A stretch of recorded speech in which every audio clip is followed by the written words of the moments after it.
Hello student, welcome to Om education centre. आज हम पढ़ेंगे 12th क्लास की फिजिक्स का एक इम्पोर्टेंट टॉपिक जिसका नाम है वैद्युत विभव एवं वैद्युत विभवांतर। ठीक है स्टूडेंट, ये टॉपिक बहुत ही मोस्ट इंपॉर्टेंट टॉपिक है। इन पर बेस्ड न्यूमेरिकल भी आते हैं और इन्हीं से जुड़े हुए कुछ डेरिवेशन भी हैं। तो चलिए पहले इन दोनों को समझते हैं किस तरह से हैं और इनके फॉर्मूले क्या हैं, इनकी विमाएँ क्या हैं, मात्रक क्या हैं। ठीक है, तो स्टूडेंट सबसे पहले समझते हैं इसमें वैद्युत विभव। ठीक है, वैद्युत विभव होता क्या है पहले इसको समझेंगे। देखिए, वैद्युत विभव की एक डेफिनेशन की अगर बात करें, बहुत सिंपल सी डेफिनेशन है। तो पहले लेकिन इसको समझ लेते हैं कि वैद्युत विभव उत्पन्न कैसे होता है। ठीक है, मान के चलिए कि यहाँ कोई प्लस क्यू आवेश है ये, और इस आवेश के कारण आपको पता होना चाहिए कि प्रत्येक आवेश के चारों ओर क्या होता है, उसका वैद्युत क्षेत्र होता है। तो मान के चलो कि ये एक इसका वैद्युत क्षेत्र है, इस आवेश का एक वैद्युत क्षेत्र है। यहाँ इस वैद्युत क्षेत्र के अंदर कोई बिंदु ए मान लेते हैं, बिंदु ए। ठीक है, यहाँ बिंदु ए पॉइंट है। अब किसी परीक्षण आवेश को अनंत से मान के चलो कि कोई परीक्षण आवेश है ये, जिसको हमने क्यू नॉट मान लिया। ठीक है, प्लस क्यू नॉट परीक्षण आवेश को अनंत से, ये कहाँ पर स्थित है, इस आवेश से, मतलब ये जो आवेश है इससे अनंत दूरी पर ये स्थित है। यानी कि अनंत दूरी पर इसको ले लें कि ये जो दूरी है वो अनंत है। तो अनंत दूरी पर प्लस क्यू, यानी कि प्लस क्यू नॉट, इसको बोलेंगे परीक्षण आवेश। ठीक है, इसको बोलते हैं हम परीक्षण आवेश।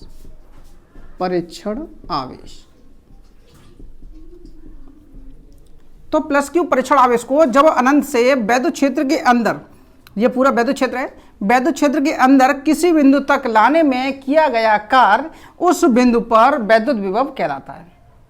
डेफिनेशन भी बिल्कुल सिंपल है, यही डेफिनेशन इसकी कि किसी परीक्षण आवेश को अनंत से किसी आवेश के कारण उत्पन्न वैद्युत क्षेत्र के अंदर किसी बिंदु तक लाने में किया गया कार्य उस बिंदु पर वैद्युत विभव कहलाता है। बस इसी को आपको बस डेफिनेशन लिखनी है, थ्योरी जो लिखे हुए आप बस वो इतनी ही चीज़ लिखनी है आपको, और वो हमारा होगा वैद्युत विभव।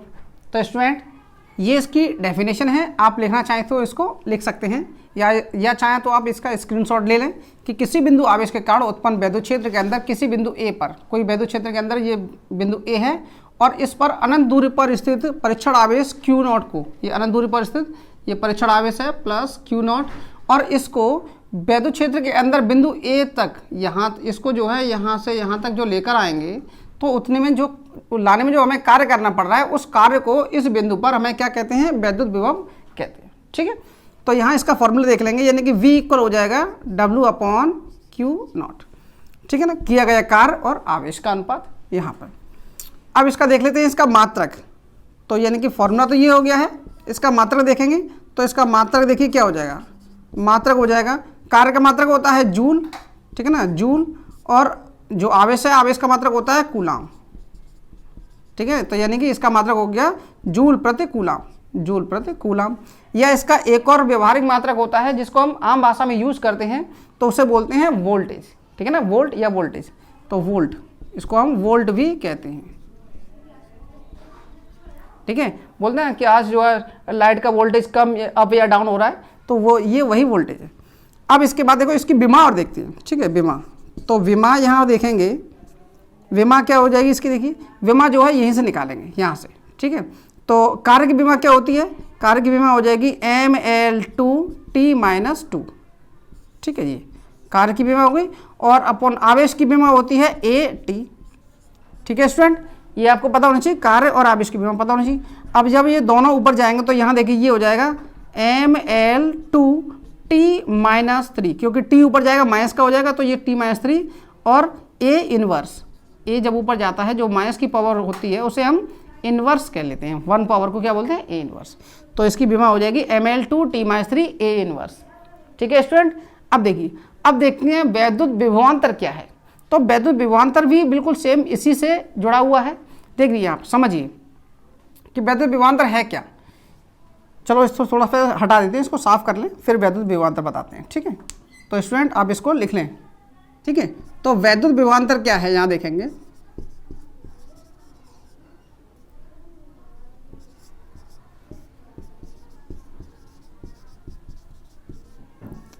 वैद्युत विभवांतर वैद्युत विभव की ही एक जो है उसी में जो मॉडिफाई हो जाती है कि इसमें होता क्या है कि अब देखो ये जो परीक्षण आवेश जो अंदर आया था, यहाँ प्लस क्यू आवेश था और प्लस क्यू आवेश के कारण ये वैद्युत क्षेत्र उत्पन्न है। और इसके अंदर बिंदु ए पर जो परीक्षण आवेश था, अब इस परीक्षण आवेश को देखो यहाँ पर, ठीक है, इतना यहाँ तक हमने जो वैद्युत विभव में समझा था कि अनंत से और वैद्युत क्षेत्र के अंदर किसी बिंदु पर लाने में जो आवेश को लाने में जो कार्य किया जाता है वह वैद्युत विभव कहलाता है।